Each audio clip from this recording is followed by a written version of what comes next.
climate and community, le climat, tous ensemble. I thank the IAEA for co-organizing this half-day-long webinar with the French Embassy, and I congratulate the IAEA for its 30th anniversary and for the impressive program organized this month. The French Embassy is glad to have joined this celebration with two important events. France and Ireland share strong links. The joint visit of Foreign Minister Le Drian and Europe Minister Clément Beaune a few days ago illustrates the dynamism of this very warm, strong, and friendly relationship. Both ministers have participated in an IAEA webinar and could present France's vision for the future of European integration. Climate action is at the core of the action of the French government. Like Ireland, France has recently adopted a new climate and resilience law. France has also been at the forefront to bring together all EU member states and the EU to raise commitment in terms of reduction of greenhouse gas emission by 2030. Le climat tous ensemble is a magnificent opportunity to show the commitment of our two countries toward a carbon neutral, more resilient, fairer, and more united society. This conference brings together French, Irish, and African speakers and shows the importance of the role of grassroots engagement. It will be structured around 3 sessions. The first session will focus on the policy landscape in France, Ireland, and Europe ahead of COP26. It will bring together Mr. Eamon Ryan, Irish Minister in charge of Environment and Climate, Mrs. Laurence Tubiana, President of the European Climate Foundation and key architect of the Paris Agreement, and who today continues to maintain the momentum set in motion by the Paris Agreement, and Stéphane Crouzat, France's climate ambassador, and my esteemed predecessor here at the French Embassy in Ireland. Thank you all for being here today. The second session will bring together the leaders of Decathlon Ireland. Decathlon is a world-leading retailer for sport and outdoors activities, and Post.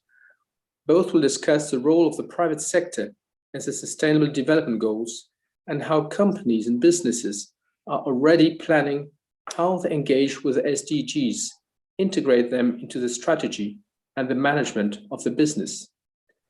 Finally, the third session will bring together climate advocates with 3 generations of very committed women. Mrs. Mary Robinson, former President of Ireland, former United Nations High Commissioner for Human Rights, and currently President of the Elders and the Climate Justice Foundation. Mrs. Ina Modja, Malian artist, ambassador of the Great Green Wall, a project to plant a wall of trees from Senegal to Ethiopia that could save Africa from global warming. And Ms. Ola Murphy, representative of the winning team of the Inter-University Climaton Competition 2021, organized by the French Embassy in Ireland. She will deliver a presentation on sustainable fashion. And I would like to stress that the health crisis has not stopped the students' commitment and proposal, and youth participation is crucial for the climate challenge. I would also encourage you all to join us at the end of the conference at 12:15 p.m. Irish time on the Embassy's Twitch channel for a debate with young Irish and French committed to the climate. Thank you all and enjoy the conference. And now, Stéphane, the floor is yours. Thank you very much, Vincent. Merci beaucoup. Good morning, ladies and gentlemen. It's a real pleasure to be back in Dublin, albeit virtually, and to see that the excellent collaboration between the IAEA and the French Embassy is as strong as ever. So I'm very pleased to welcome you to session 1 of this conference. And this session is entitled The Climate Policy Landscape Before COP26. We are now 6 months away from COP26, the UN's 26th Conference of the Parties, which will take place in Glasgow in November. Why is this COP so important? Well, first, because it will be the 5th COP after COP21, which saw the adoption of the Paris Agreement. And the Paris Agreement says that every 5 years, parties will have to step up their ambition. And so here we are. But it's important above all because we cannot wait any longer. The IPCC tells us that we must reduce our greenhouse gas emissions by 45% between 2010 and 2030 if we want to stay on a trajectory of 1.5 degrees Celsius of temperature increase. However, the UNFCCC Secretariat has shown us that with the nationally determined contributions transmitted by the end of 2020, we're only at 0.5% of emission reduction. So for COP26 to be a success, we'll need to achieve several things, and that's what France, along with the EU, is advocating. First, we need to have a long-term strategy that leads us toward carbon neutrality. The EU, China, Japan, Korea, even Brazil at the recent climate summit on April 22nd have made this commitment. And today, 2/3 of emissions are covered by such a target. But a 2050 horizon is not enough. We have to define a credible trajectory to get there. The EU has done so with a goal of 55% reductions of greenhouse gas emissions by 2030 compared to 1990. And that's a huge increase from our previous target of 40%. And then the US, Japan, Canada made very significant announcements at the climate summit on April 22nd. Today, the G7 countries have all the trajectory that makes the 2050 carbon neutrality goal credible. But the other major entities must do the same, in particular all the G20 countries, which represent 80% of global emissions. And we're working with them to try and convince them to make these commitments. Second, we must collectively rapidly phase out fossil fuels. That's what France is currently doing. Coal in France is a thing of the past. We only have 4 coal-fired power plants that produce 1% of the electricity in France, and all of them will shut down by next year. Support for fossil fuels must end. France will no longer award public guarantees for the exploration and exploitation of new oil fields in 2025, and in 2035 at the latest for gas.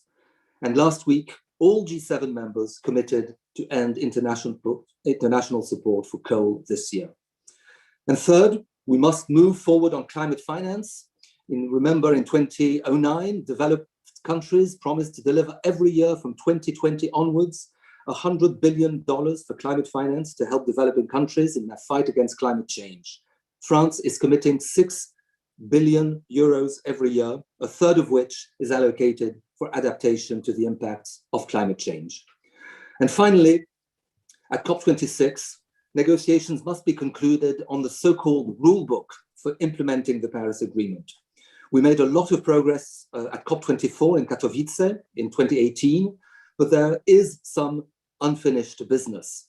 Article 6 in particular on the greenhouse gas emissions trading is a very technical subject, but it's essential to do it right if we want to ensure the environmental integrity of the Paris Agreement.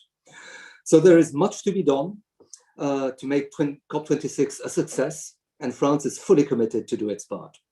So in this session, we will hear expert insights from 2 distinguished speakers. Laurence Tubiana, CEO of the European Climate Foundation and key architect of the Paris Agreement at COP21, will deliver an address, followed by Minister Eamon Ryan TD, Minister for the Environment, Climate and Communications, and Minister for Transport in the Government of Ireland. Each speaker will speak for approximately 15 minutes. And after these 2 presentations, we'll go to the Q&A session with you, our audience. You'll be able to join the discussion using the Q&A function on Zoom, which you should see on your screen. Please feel free to send your questions in throughout the session as they occur to you. And may I ask that you identify yourself and affiliation when you ask a question.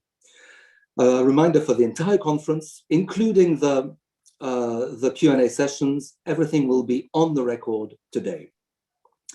So please feel free to join the discussion on Twitter using the hashtag climate community. So allow me to introduce our first keynote speaker of the conference. Laurence Tubiana is CEO of the European Climate Foundation. In addition to her role at ECF, she's the chair of the board of governors at the Agence Française de Développement, the French development agency, a professor at Sciences Po in Paris. Before joining ECF, she was France's climate ambassador and special representative for COP21, and as such, a key architect of the landmark Paris Agreement. Following COP21 and through COP22, she was appointed high-level champion for climate action. Madame Tubiana brings decades of expertise. From 1997 to 2002, she served as senior advisor on the environment to French Prime Minister Lionel Jospin. She founded in 2002 and directed until 2014 the Institute of Sustainable Development and International Relations, IDRI. And she has held academic positions at Sciences Po and as professor of international affairs at Columbia University. She's been a member of numerous boards and scientific committees, including the Chinese Committee on the Environment and International Development. So, chère Laurence, the floor is yours. Merci beaucoup, Stéphane, and very happy to be here. And thank you for this invitation on the really important role that each of us, as the previous former president of Ireland said, Mary Robinson, that everyone has something to do, even if maybe sometime the element seems too difficult. So thank you for inviting me. I have just a problem. 1 second. I have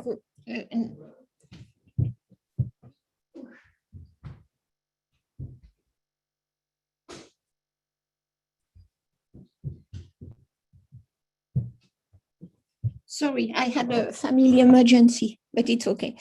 So as the problem of the interlinkages of the crisis of climate change, biodiversity loss, and the need for a socially just transition to address them, which is the topic you asked me to present and to reflect upon, is absolutely central.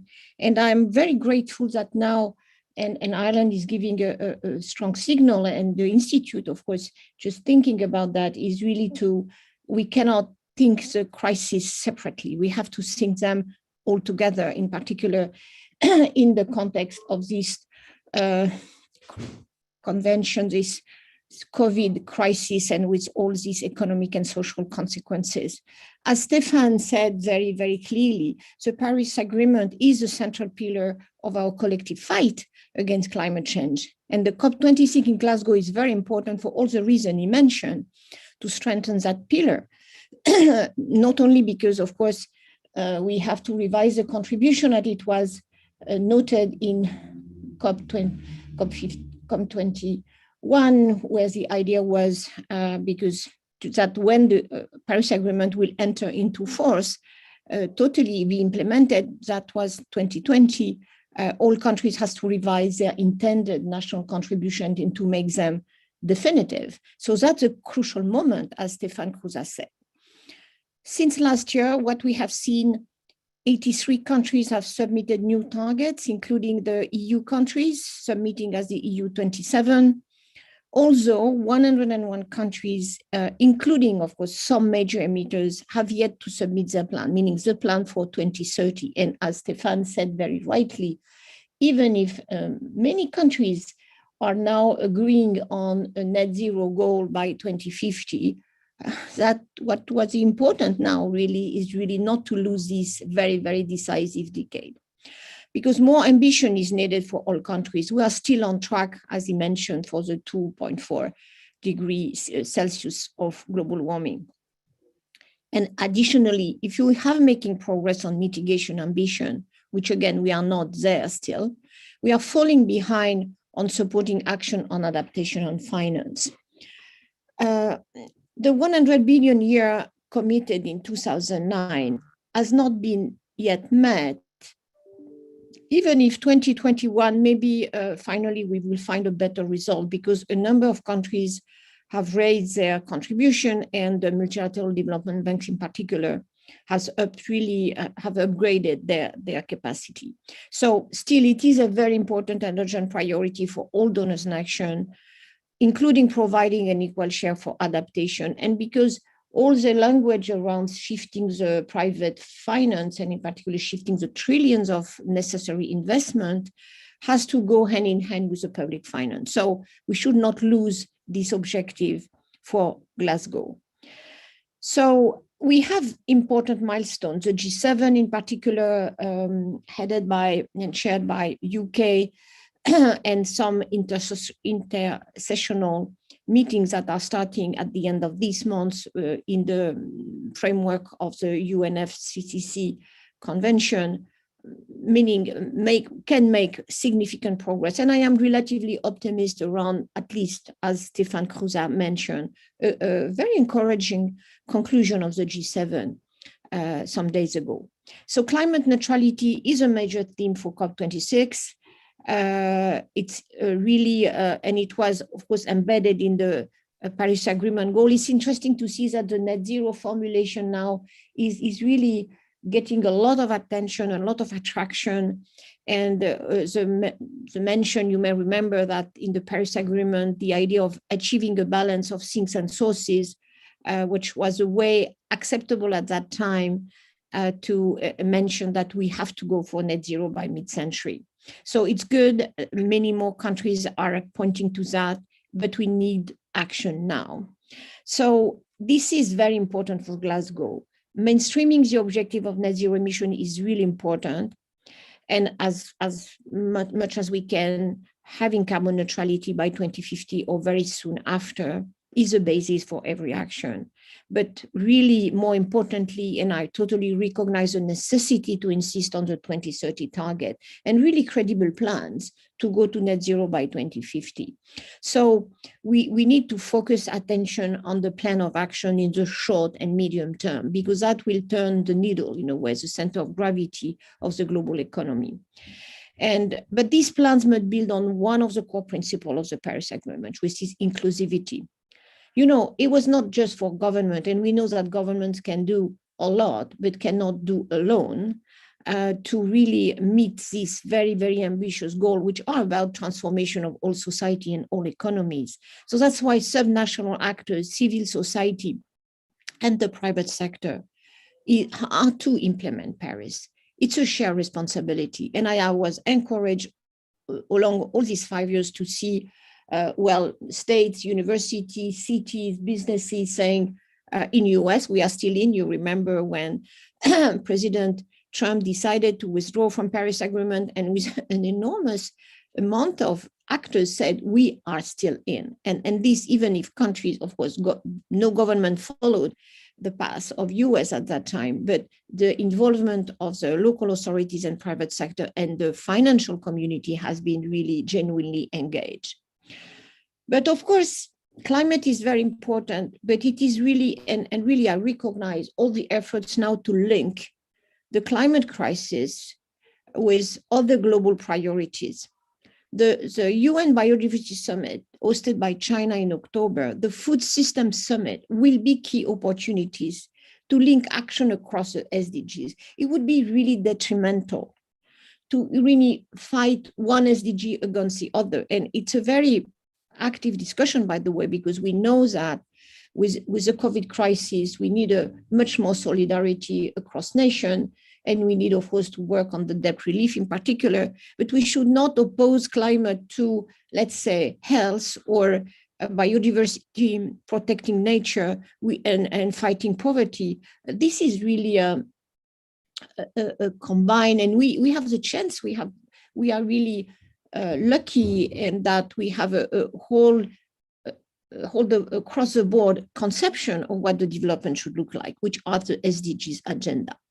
So these crises are connected. The biodiversity crisis in particular with the climate crisis is connected, as well as, by the way, the enormous challenges that agriculture and food system are facing. So we have the chance to tackle them together and to ensure a global transition for a sustainable future. And again, this will require this transition to be just and based on social justice, including at the global level. So the COVID crisis has shown that we cannot act out of sync with nature. And the twin impacts of COVID and climate disaster has been devastating to vulnerable countries already who need urgent support for debt restructuring to give them the fiscal space to support people and urgent access to vaccines. Well, multilateralism has to move online, and it's not, of course, easy. And we must ensure that we do not become siloed in our thinking across platform. I feel that very strongly. We are talking, the Zoom mood now is in a way closing everyone in its own bubble. And it's more than urgent now just to cross our discussion. So it's very important that the COP26 presidency has launched a number of dialogues, in particular, the food, agriculture, and commodity trade, bringing together forest, agriculture, and trade, commodities group together. That's really important. At COP26, for example, when we will discuss Article 6, building hopefully on the San Jose principle, meaning clear guidance on what is really credible, and as Stéphane Crouzat said, the environmental integrity. We need to build nature together with climate in these articles. And in particular, we have to really make important progress that companies do not rely on offsets to replace mitigation action. And it's good to see the emergence of voluntary carbon market integrity initiative to provide guidance and quality. Quality will be, in my view, both from government and from the private sector and from the financial community, a key result for Glasgow. Very quickly, the EU Green Deal, and so happy to see Ireland very, very active in this discussion, committing, of course, to climate neutrality by 2050, committing to 55% by 2030. The package will be a very important one in July 14, presented by the Commission after hopefully a very good summit of the head of state to encourage, of course, all institutions and all government to go further. And it really, the EU Green Deal is turning that commitment into real positive change for the people and the planet. And it's not, which is a very big value of the Green Deal, in my view, it's not just about carbon emissions. It's important, it's a new food to fork strategy, reorienting the European food system, for example, towards healthy diets, rural development. We have seen recently, again, the insistence of protecting the small farmers in Europe, environmental protection, the new biodiversity strategy to restore European most precious ecosystem. So the Green Deal, in my view, is a resonance of having a whole across the board SDG vision for Europe. So it's really the opportunity to make the post-COVID truly resilient by putting climate action, environment protection, and social justice. And speaking in a very pro-European country, and really I thank you, Ireland, to maintain that line in times which have not been always easy for the project and the value and the and in a way the desirability of Europe. It's because, you know, it's a turning point. It's a manifest. The Green Deal is not coming from the top. It's coming as well from European society that has voted for a greener parliament, not only on the Green Party, but all across the different groups, and has asked the European Commission to be trustful to that mandate. And that's why we have the Green Deal. So Ireland leadership on this stage, Europe, and the global stage is, in my view, very important. One, because, as I said, you are a proud member of the European Union and continue to play this role. And although climate change is often framed as a problem for the world's largest economy, this is a critical role for smaller countries to play. I believe this very, very strongly. Clubs of major countries are important. They will not solve the problem. We need all of us. We need all countries, including smaller countries. This is why we build ambition in Paris, and Stéphane was there together with me, and we were all fighting for a truly inclusive process. And that's why Ireland has a role to play, to continue arguing for multilateralism to be inclusive and really showing that it's not a problem for big countries, big players to solve. It's a collective effort. And if not, it will not be together with climate justice and justice, social justice in general. So it's a very inspiring story you can tell.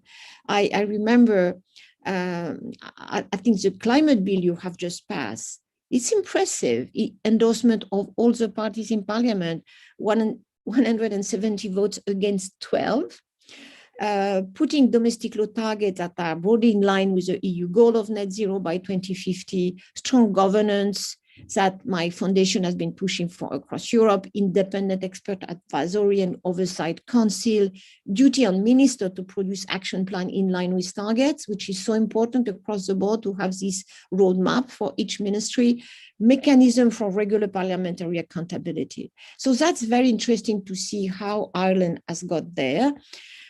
Ireland was self-confessed climate laggard until recently. Remember, PM Leo Varadkar admitted to the European Parliament just 3 years ago in 2018. But we have watched with interest as Ireland that follows this innovative path to change that role. And the turning point may have been Ireland's pioneering use of the Citizen Assembly. We have copied, by the way, in the French case, which in 2017 considers a question how the state can make Ireland a leader in tackling climate change. So this reveals a stunning consensus in favor of measures that politicians had long thought would be unpalatable to the electorate. It led directly to a parliamentary consensus between the new climate bill. It's a model. I think it's really impressive as a result, again, for Europe and globally on the stage. And you see now the interest that Citizen Assembly are raising all over the world. The Citizen Assembly as a model of deliberative democracy may be one of Ireland's most consequential gifts to the world on climate change so far. Of course, very active civil society engagement. We'll hear from Mary, my dear friend, Mary Robinson, later in the day. NGOs have been working on climate change for years. To the school strikes, the wave of youth activism helped change the conversation on climate action here, of course, as it has around the world. So I can really acknowledge with really being very happy that Ireland is already a world leader. You already integrate with energy onto the grid as a truly impressive 40% over 2020 as a whole, and sometimes 70% at times. Doubly impressive given that Ireland is a small island. Ireland also passed laws banning fracking and divesting its sovereign wealth fund from fossil fuels, a trend that we have to encourage everywhere. Very encouraging to see Ireland bogs are being rehabilitated following decades of peat extraction for fuel. So important in this day. We see the role of peat land as very important to maintain carbon sequestration. Of course, real challenge to be addressed in driving down sectoral emission, particularly from agriculture, which make up over a third of your emission. Ireland's food and farming sector is justly world famous, yet the transition to a truly Paris-compatible food system will be a massive undertaking. And you can, again, give a sort of leadership for many countries who are facing the same problem. I'm thinking at that time to New Zealand, for example. Ireland will have to put special effort in figuring how a small, open, export-oriented country can develop a climate-friendly agriculture and food sector. The need for the just transition in the farming sector is well understood across Europe. And you play a role in the European design of the CAP very strongly, and you will play a role. So please work with all the actors you can find to really make Ireland a leader in the agricultural transition, to match its pioneering example on the energy transition and encourage other countries, including mine on the French side, in this transition. So we thanks to Paris Agreement, we have a framework to put us on a path where we want to go. But now we must deliver action to back up these goals. Governments must ensure that COP26 collective understanding is there on how we have. So how is so important these days. We have to achieve the goals of Paris Agreement, not targets only, but really the path to get there. And Ireland has a unique opportunity to be part of this leadership push for a Glasgow COP that would make 2021 a super year, a year of transformation. I'm confident that Ireland, as a fifth country, a proud member of the European Union, can rise to these challenges. It could provide a good news story to inspire other countries facing similar challenge of their own. This, beyond the actual tons of greenhouse gases abated, that could be Ireland's most decisive acts towards the implementation of the Paris Agreement. So thank you again very much for this invitation. And thank you, Stéphane, for giving me the floor. Thank you very much, Laurence. Thank you for this very, very insightful presentation, touching on the importance of the EU and the EU Green Deal, touching upon the inclusiveness of multilateralism, which is so important for the UNFCCC process, and also touching upon the importance of Ireland's role. I was myself very struck between the time I arrived in Ireland and the time I left, between 2017 and 2020, at how Ireland had changed its course and its discourse on the issue of climate change. And for that, we'll be delighted to have the view of the minister in charge of this. We have already several questions coming in already, but just a reminder to you all that you can submit your questions through the Q&A function on Zoom, and we will get to them shortly. So now let me introduce our second keynote speaker for this session. Eamon Ryan TD is Minister for Environment, Climate and Communication and Minister for Transport. He was appointed to this role in June 2020, and he's also leader of the Green Party. He was elected to represent Dublin Bay South in the 2020 general election. He was the founding chairperson of the Dublin Cycling Campaign and began his political career as a Dublin city councillor for the Rathmines ward. He went on to serve both as a TD for Dublin South and as a government minister for communications, energy and natural resources. In recent years, he has worked for a European Climate Organization and previously chaired the Digital Policy Group at the IIEA. So Minister Ryan, the floor is yours. Merci beaucoup, Stéphane et Laurence. Je suis très content d'avoir l'occasion à parler aujourd'hui à cette conférence. I want to first of all start by recognizing French diplomacy in climate action. I go back, as you say, former Minister of Energy. It was Jean-Louis Borloo who brought us together as European energy ministers back in 2009, I think, to frame strong European renewables and climate legislation then.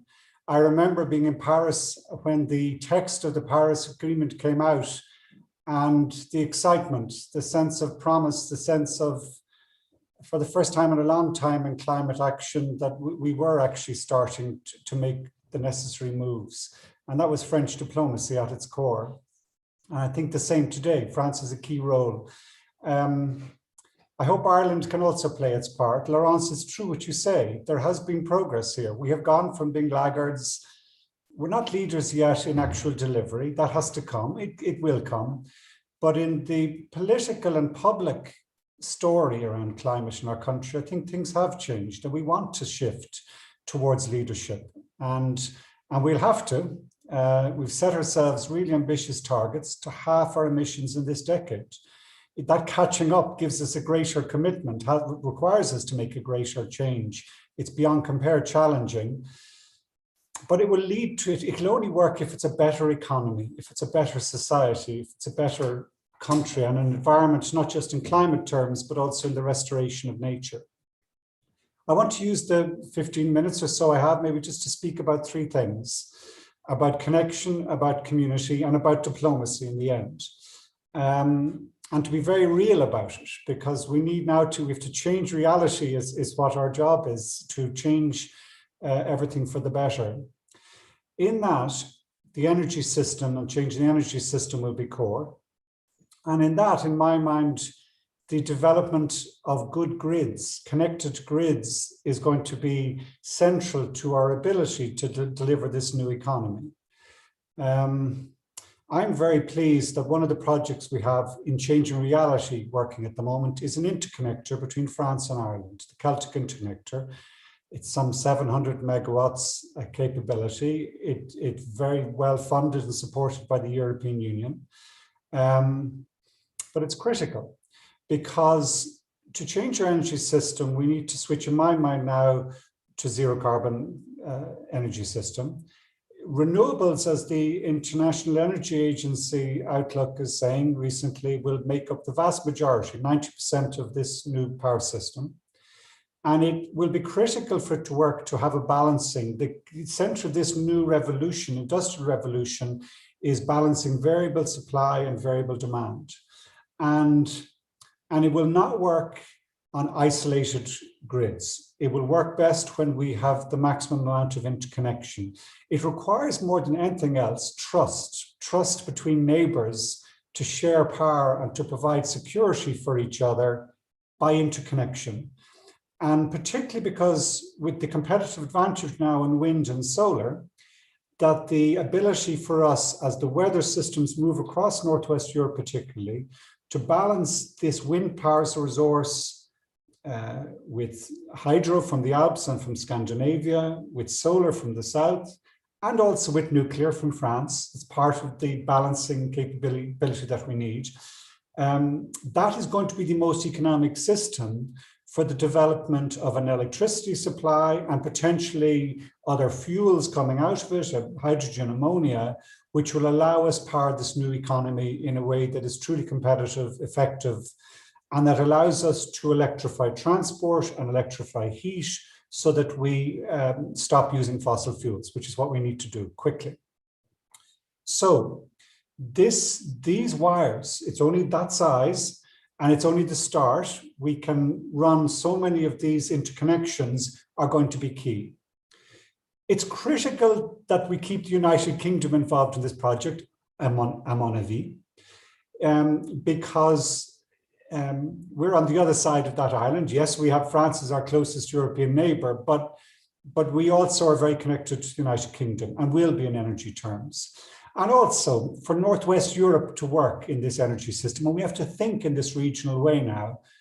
The United Kingdom is not going to sail off towards the Faroe Islands or in some other direction.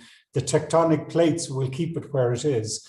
And its large load and its large capacity to generate renewables as well in this balancing system is going to be key. But it is a regional system. The North Seas Offshore Grid Initiative was signed back that time, 10 years ago when we were ministers. And it, in my mind, is critical now in the European Council that we make not just this connection between France and Ireland, but a whole range of new connections. So we have a balancing system in this energy future. As well as providing power connection, those cables can also provide a digital connection. We have to run fiber optic cables alongside the power lines to manage the system, but also to increase our digital connectivity. And this is the second point, I suppose, I seek to make. In this, there are various revolutions taking place in clean energy, in digital revolution, and in transport revolution. The digital revolution is also key. And I look forward to that enhanced digital connectivity between Ireland and France, which will come from that cable. I think in the digital revolution, the key change we need to make is around community, is around the ethics or the sense of where does the power lie? Does it lie with the citizen or does it lie with the corporation? How can we get public trust in this transition? Because as well as doing this balancing act at the transmission grid system, we will also need to do it at the distribution system. This is the key of the changes we need to make. If we're to electrify transport and heating, that we need really sophisticated management of our distribution electricity grids to allow us to balance that power and to make it work effectively, to give people heat, to give people light, to give people power for their work and so on. And that, in my mind, requires a sense of justice behind the transition, requires public cooperation, requires the sharing of data. Just as we need to share between countries power, we need to share within our community information so we can do this digital and clean energy transition in a way that has mass public support, has to retain, Laurence, as you say, this political support for the change. We need public support for it. And that in turn has to involve a sense of involvement, connection, ownership. It has to be a just transition. And it has to be an understanding that this transmission, this change at the distribution level is the grand project to end fuel poverty in our community, among our people, as a way of protecting their health, protecting their incomes, and providing for their quality, everyday quality of life. And that's a second project we can work on together at the European Council. We will not have one set of digital rules for Dublin and a different set of rules for Dijon or for Dusseldorf or indeed for London. I think it'll be the same rules because the systems we have to share here we need to develop them quickly and disperse them quickly and have public confidence quickly. So we also need to work on those digital community ethics rules, in my mind, to make this happen. Thirdly, and these are big projects we need to do, but they're the business of politics at this present time. Thirdly, in diplomacy. Laurence, you said there's a very true point. How do we in Ireland change our agricultural system, which accounts for 35% of our climate emissions, and we've been an open trading country where the vast majority of food is exported? The key metric here is that we increase the incomes for our farmers while the emissions reduce. We provide a just transition for farming, so a whole generation of new farmers are paid well for looking after our land, restoring nature, as well as storing carbon, improving water quality, reducing pollution, as well as producing high quality food. How do we do it? Central to it, in my mind, is payment for those services, but that in turn requires us putting a price on these natural services and putting an economic system which starts to recognize it. In the international climate negotiations, I think, as well as those trade arrangements you mentioned, Stéphane, we also need to start having rules and regulations around methane, both fossil methane, but also biogenic methane. And in my mind, if you look at the European policy on methane, which was published last autumn, it starts to recognize that we can't just measure methane as a molecule in terms of, oh, that's the price, it's the same for whatever it is. We do need to make sure in how we price this, that we achieve our biodiversity targets and our social targets, as well as our climate targets. So we want a regulation of biogenic methane, which supports family farming, which supports those young people we need to go into looking after our land, which supports pastoral, less intense farming, which is not dependent on feedstock coming from one side of the world to the other, and then the food going back to the other side of the world in an unsustainable system, which delivers on the sustainable development goals, not just the climate goals. And that needs to be done at the UN and international level. And in truth, we've been working on this with colleagues. We're only at the start, we're not even starting. We have a lot of work to do in international climate diplomacy on how we regulate methane, both the protocols on fossil methane and biogenic methane. And I mention that because, Laurence, what you said about food systems is absolutely true. This event is organized by by the IIEA. Tom Arnold has done some very good work with the IIEA. Tom will be going to that UN summit in September on the food summit in conjunction with the UN General Assembly. With this food system approach, we have to promote. And it has to be a food system which is good for biodiversity, which is good for climate, which is good for social resilience. And I think then Ireland's role in this, in the diplomacy side, we have just this year, next year, a seat on the UN Security Council, as it happens. We were elected, Laurence, by those small island nations and those developing emerging countries. We stand for the small countries in that seat. We sit down for the small countries in that seat. I think what we need, and it won't be just delivered in Glasgow. We have to think about the COP, the African COP, which comes after it, but we need to start preparing for that now.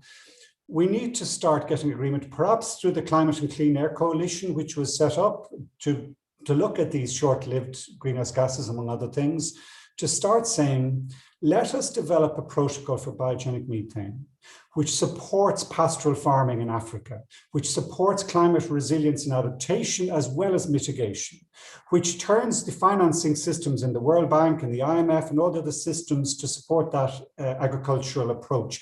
And yes, absolutely, Stéphane, what you say about the French contribution in that 6 billion investment. But we need to do so much more. The whole economic system has to support that type of agriculture, which is good on climate adaptation, which gives social resilience, as well as mitigation. And the reason for that is because it gives us all security. It actually is one of the ways addressing the migrant crisis Europe and Africa faces at this present time, because a lot of the migration is caused by the unsustainable, insecure, not resilient agricultural environment that a lot of farming finds itself within. And it applies for Africa, but it also applies to Ireland and France. France and Ireland have a lot of similar conditions in agriculture, in this pastoral system. And yes, maybe it is favoring that over an intensive industrialized feedlot type system. But I think that it's appropriate. I think we can justify that. And it's not just out of self-interest I'm arguing for this. I think it is the food system approach you mentioned, Laurence, is that it backs it up. In truth, the diplomacy has only started in this. I was very encouraged that former commissioner I used to work with, Andrew Peaboggs, is now setting up or heading a methane observatory, which the EU and the UN Environmental Programme has been established. But if you talk to people in this diplomatic area, really we are only at the beginning, and really we need to step up our diplomatic.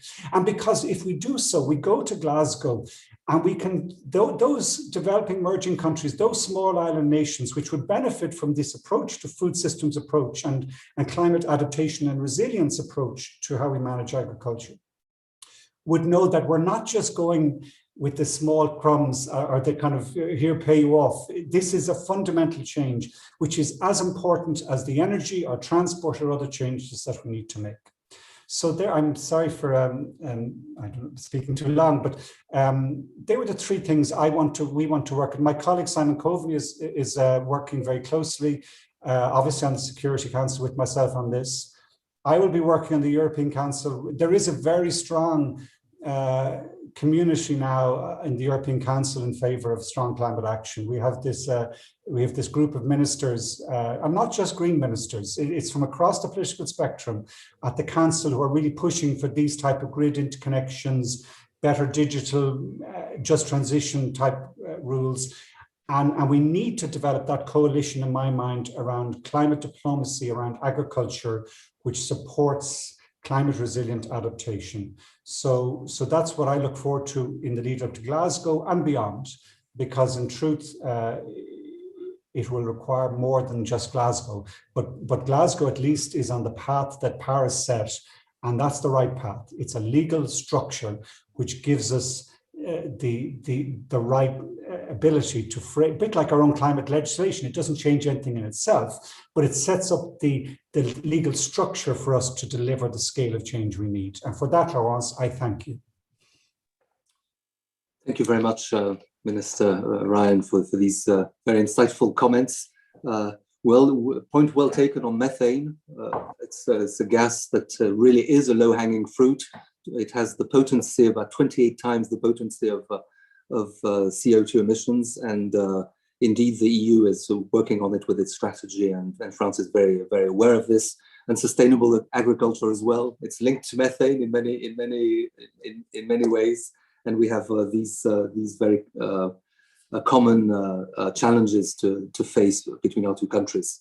Now I have some questions coming in, and I'm aware Minister Ryan has to leave rather early, so I'll put the first question.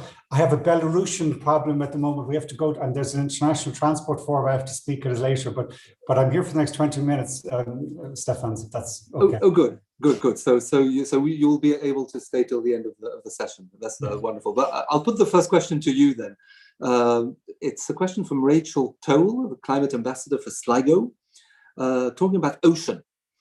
And she says, ocean life is essential against climate change, as a humpback whale in their lifespan can consume 33 tons of carbon dioxide, compared to one tree in 100 years that consumes only 2.4 tons. The question is, will the EU bring in more no-fishing zones to help the ocean life thrive? Minister Ryan. Yes. We have this European approach now, and it's having to have 30% marine protected areas by 2030. And I think our ocean is 10 times our land area in size. It's one of the most interesting areas on the planet, because it's an area that's changing probably as fast as anywhere, because as the ice melts in Greenland and comes down, we have this blob of cold water and air just to the northwest of Ireland. And we need to study it. The Admiral Mark Mellett, at the head of the Irish Armed Forces, is really good on this issue. He has his degree, his PhD is in climate emergency crisis management, as it happens. And he makes the point that we really need to understand what's happening. We don't have enough scientific knowledge of the ecology of the Northwest Atlantic, and I think Ireland has a role. We have a role to to really invest in the research, the scientific research, so that it can be part of the solution, because the oceans have been storing all the carbon we've been emitting. And if that is threatened, which it seems according to the latest science, then this is the most critical issue. So we need to invest in, and those marine protected areas give us a chance to do it. I would also say though, that Northwest, particularly Sligo, Donegal up the Northwest, is also probably the windiest place. And in this balancing system that we talk about, if in the middle of winter you have a very cold, high pressure zone, you may well, wind power will not be very strong across Europe, but it will still be strong in the northwest of Ireland, and particularly with floating offshore wind, which is the technology we expect to evolve at scale, large scale. That northwest area will still actually provide a lot of power and provide this balancing capability we need. We need to design our offshore energy systems, which is going to be central to the Irish economy and the development of the Irish economy into the future. We need to design it in a way that is sustainable with the environmental protection and restoration of marine life in the Northwest Atlantic. And I think we can do that. Thank you very much. Now I have a question for both of you.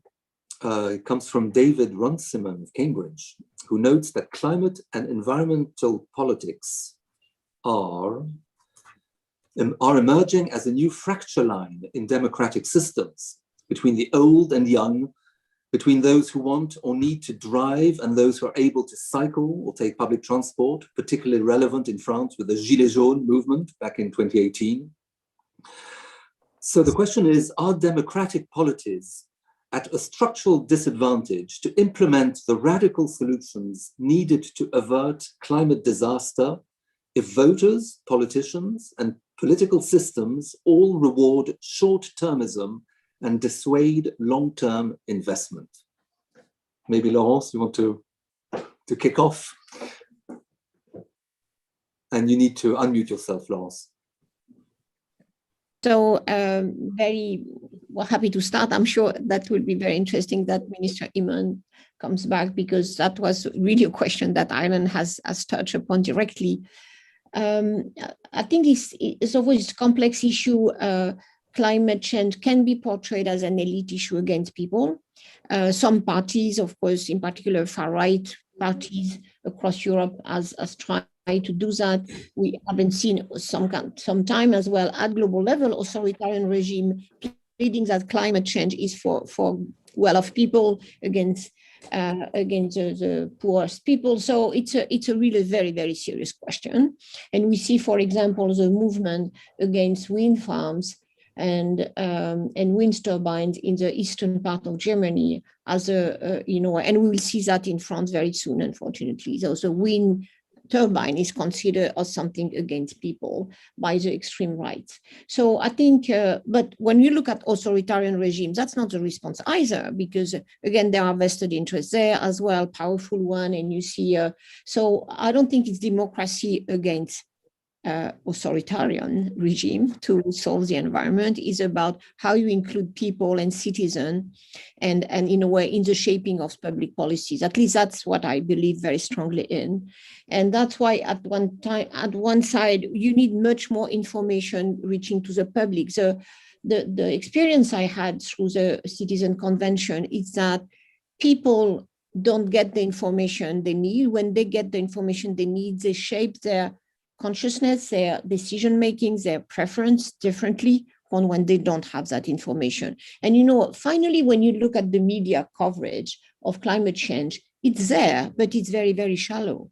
So that was exactly what the citizen told us when we had the first session with the 150 citizens that have been chosen again randomly. And they say, if we knew that, it's a shock, meaning the information, when it is well done and well and profound and deep enough for the people, it's a shock. And that makes them seeing the question differently.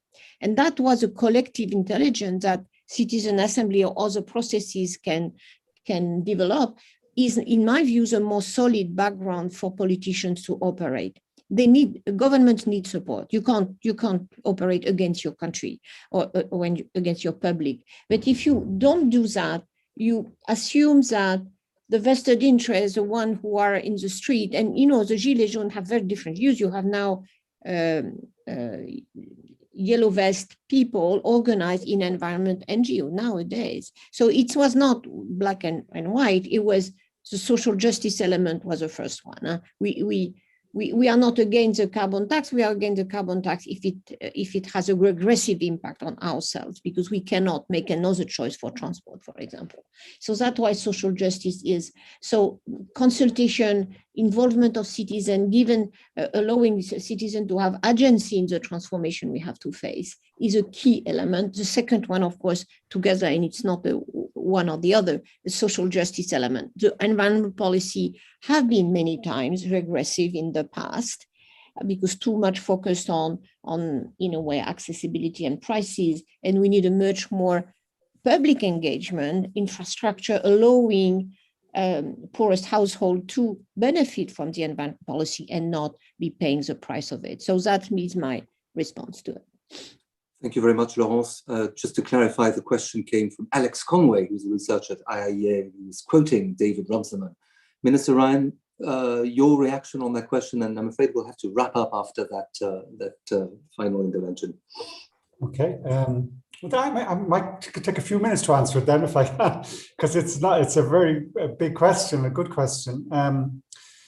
I do think Ireland is interesting. What we've done politically has been significant in getting a broader consensus for action. Now, turn that into decisions that actually, where you reallocate space for public transport and so on, or it's going to be different. But we have, I think, often good things come out of failures in a way. If you know, we had a real loss of confidence in our democratic system after the financial crash. We were flying, and then the Irish public.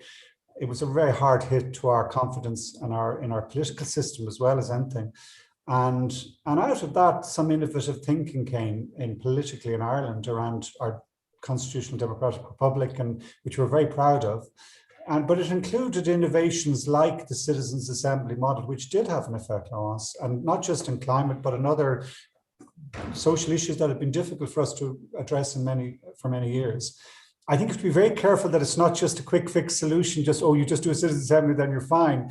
What we learned is that you have to then bring that into the Parliament, which we did, with really involving the Parliament on a cross-party basis. We had a Joint Oireachtas Committee, which was did good work. And in fairness to then, the Minister backed that up and worked in a collaborative way.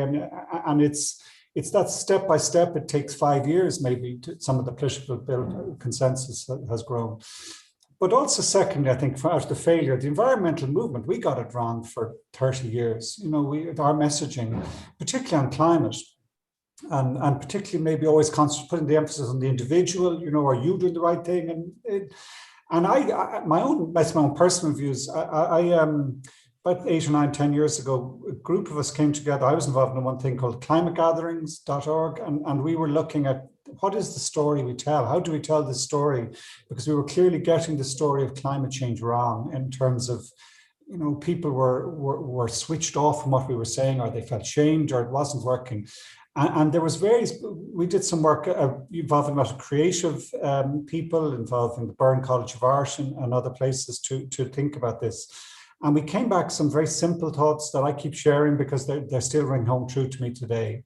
How do we do this? Well, we start by asking people for help rather than telling them what to do. We start by listening. We start by admitting uncertainty. We don't know all the technology. It will change, it will evolve, and we learn by doing. And this is the most hard one. We often also have to hasten slowly, festina lente. And that's a really difficult one because there's such an urgency for change.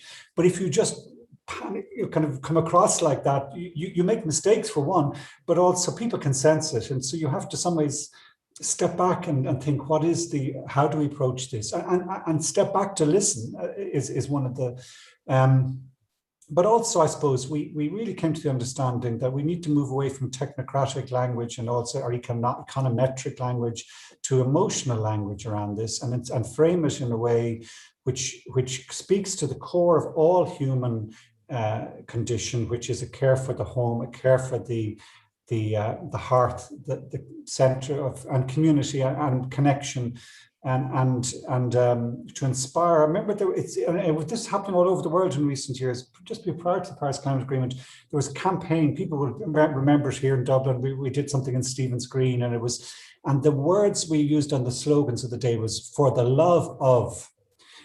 Why would you take action on climate? And it was willing to speak of love and climate and start framing it in some of that language actually is important. And included in that is you don't divide. You avoid the other and the kind of young versus old, urban versus rural, rich or left, right, or even it won't work. It has to involve everyone. It has to be everywhere. And also even just changing the psychology in people's heads that why should I do it when the Chinese aren't doing it? Well, actually, you have the opportunity to do it. You're the center. You're the key person. Your village is the key place. Your field is nature being restored in all its glory. And that's as important as the jungle in Brazil. Every place matters. And I finish on this. At that event, there was a brilliant Irish fiddle player, Martin Hayes. I don't know if people know Martin, he's great. And his wife was there, she's a Spanish lady. And she happened to put this where we were thinking about this for several days. And at the very end, she just blew me away with some of her comments that I know nothing about climate. But I know her love of her children, her home, her heart, and the desire to protect that.